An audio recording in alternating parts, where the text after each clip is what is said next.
നമസ്കാരം. ഇന്ന് നമ്മൾ കേൾക്കാൻ പോകുന്നത് ഒരു യഥാർത്ഥ കഥയാണ്.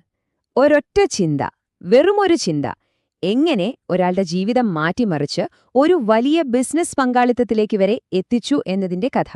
ഇതൊരു സാധാരണ ആഗ്രഹത്തിന്റെ കഥയല്ല, അതിലും എത്രയോ ശക്തമായ ഒന്നിന്റെ കഥയാണ്.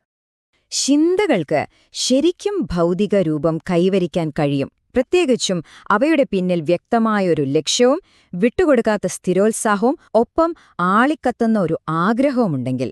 ഈ ഒരു ആശയം, ഈ ഒരു ഉദ്ധരണി, അതാണ് നമ്മളിന്ന് ചർച്ച ചെയ്യുന്ന ഈ കഥയുടെ ആത്മാവ്. ഇത് വെറുതെ പോസിറ്റീവായി ചിന്തിക്കുന്നതിനെക്കുറിച്ചല്ല, മറിച്ച് ഒരു ആശയത്തെ എങ്ങനെ യാഥാർത്ഥ്യമാക്കി മാറ്റാം എന്നതിനെക്കുറിച്ചാണ്. പക്ഷെ ഒരു ചോദ്യമുണ്ട്, അല്ലേ? എങ്ങനെയാണ് ഒരു മനസ്സിലെ ഒരു ചെറിയ ആഗ്രഹം ദശലക്ഷക്കണക്കിന് ഡോളറിന്റെ ഒരു യാഥാർത്ഥ്യമായി മാറുന്നത്? വെറുമൊരു ആഗ്രഹം കൊണ്ട് ഇതൊക്കെ നടക്കുമോ?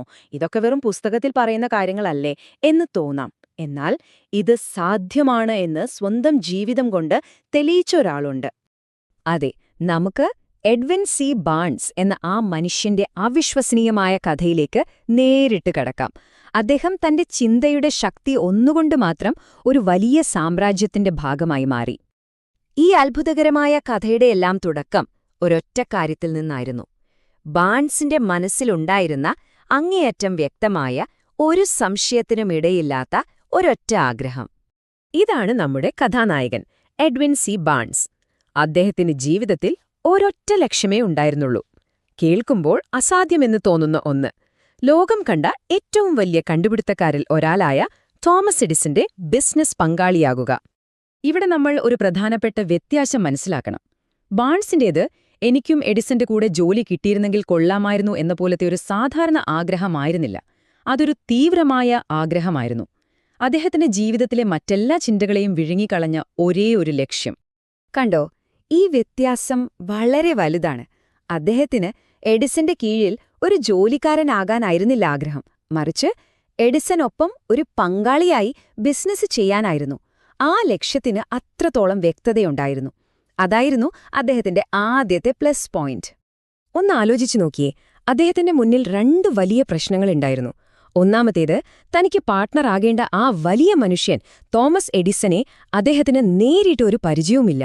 രണ്ടാമത്തേത്, എഡിസന്റെ അടുത്തേക്ക് യാത്ര ചെയ്യാനുള്ള ടിക്കറ്റ് കാശുപോലും കയ്യിലില്ല. സത്യം പറഞ്ഞാൽ നമ്മളിൽ പലരുമാണെങ്കില് ഇവിടെ വെച്ച് നിർത്തിപ്പോയനെ, അല്ലേ? എന്നാൽ ബാൺസ് നിർത്തിയില്ല. കാരണം ഞാൻ നേരത്തെ പറഞ്ഞ പോലെ അദ്ദേഹത്തിന്റെ ആഗ്രഹം തീവ്രമായിരുന്നു. അങ്ങനെ എഡിസനെ കാണാനുള്ള അദ്ദേഹത്തിന്റെ യാത്രയും അവരുടെ ആദ്യത്തെ കൂടിക്കാഴ്ചയും ശരിക്കും ഒരു സിനിമയിലെ രംഗം പോലെയായിരുന്നു. അപ്പോ പണമില്ലാത്ത ആ പ്രശ്നം അദ്ദേഹം എങ്ങനെ മറികടന്നു എന്നല്ലേ? ഒരു ചരക്ക് തീവണ്ടിയിൽ ടിക്കറ്റില്ലാതെ ഒളിച്ചു യാത്ര ചെയ്ത് ദിവസങ്ങളെടുത്ത് അദ്ദേഹം ന്യൂജേഴ്സിയിലുള്ള എഡിസന്റെ ഓഫീസിൽ എത്തിച്ചേർന്നു. ദിവസങ്ങളുടെ യാത്ര കഴിഞ്ഞ് കീറിപ്പറിഞ്ഞ വേഷത്തിൽ ക്ഷീണിച്ചവശനായി എഡിസന്റെ മുന്നിൽ ചെന്നു നിന്ന ബാൺസിനെ കണ്ടപ്പോൾ എഡിസന് എന്തു തോന്നിയിരിക്കും? കാഴ്ചയിൽ ശരിക്കും ഒരു സാധാരണ നാടോടിയെപ്പോലെ.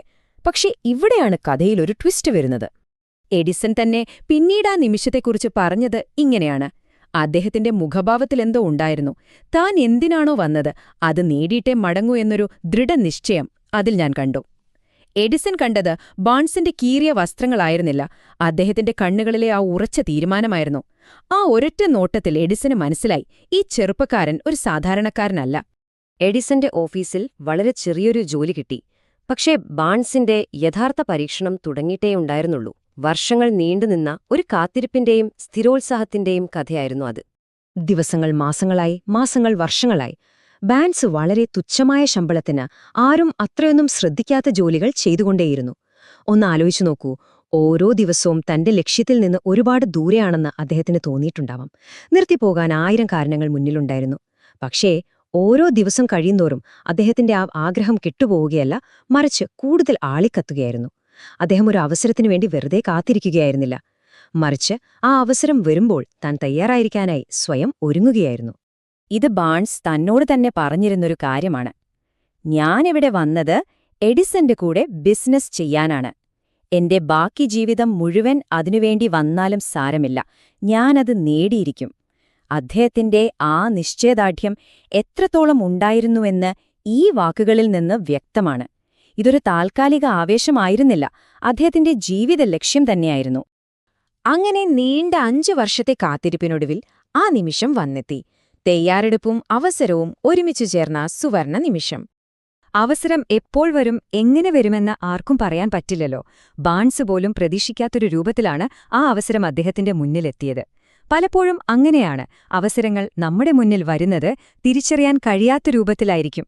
എഡിസൺ അക്കാലത്ത് ഒരു പുതിയ ഉപകരണം കണ്ടുപിടിച്ചു. അതിന്റെ പേരാണ് എഡിഫോൺ, അതായത് എഡിസൺ ഡിക്റ്റേറ്റിംഗ് മെഷീൻ.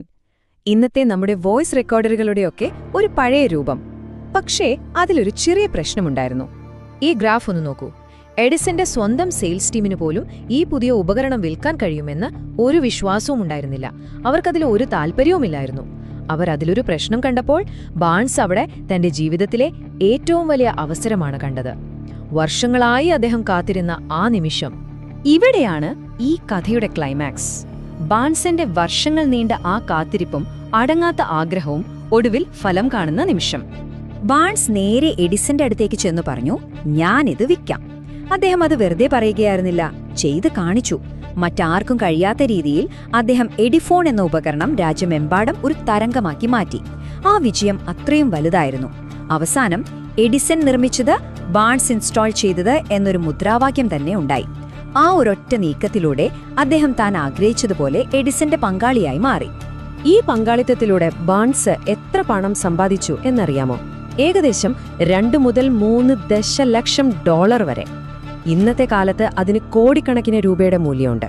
കീരിപ്പറിഞ്ഞ വേഷത്തിൽ ഒരു ചരക്ക് തീവണ്ടിയിൽ വന്നിറങ്ങിയ ആ സാധാരണക്കാരൻ തന്റെ ചിന്തയുടെ ശക്തി ഒന്നുകൊണ്ട് മാത്രം ഒരു കോടീശ്വരനായി മാറി. പക്ഷേ യഥാർത്ഥത്തിൽ ബാൺസ് നേടിയ ഏറ്റവും വലിയ സമ്പത്ത് ആ പണമൊന്നുമായിരുന്നില്ല. അതിനേക്കാൾ വലുതായിരുന്നു മറ്റൊന്ന്. അതായത്, മനസ്സിലൊരു ചിന്തയുണ്ടെങ്കിൽ അതിലൊരു സംശയവുമില്ലാതെ ഉറച്ചുനിന്നാൽ അതിനെ ഒരു ഭൗതിക യാഥാർത്ഥ്യമാക്കി മാറ്റാൻ കഴിയുമെന്ന തിരിച്ചറിവ്.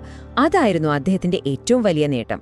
എഡ്വിൻ സി ബാൺസ് തന്റെ ജീവിതത്തിലെ ഒരൊറ്റ ചിന്തയെ മുറുകെ പിടിച്ച് അതിനെ യാഥാർത്ഥ്യമാക്കി. അപ്പോൾ നിങ്ങൾക്കോ? നിങ്ങളുടെ ജീവിതത്തെ മാറ്റിമറിക്കാൻ ശേഷിയുള്ള, നിങ്ങൾ അവസാനം വരെ വിടാതെ മുറുകെ പിടിക്കാൻ തയ്യാറായ ആ ഒരൊറ്റ ചിന്ത, ആ ഒരു തീവ്രമായ ആഗ്രഹം ഏതാണ്? ഒന്ന് ചിന്തിച്ചു നോക്കൂ.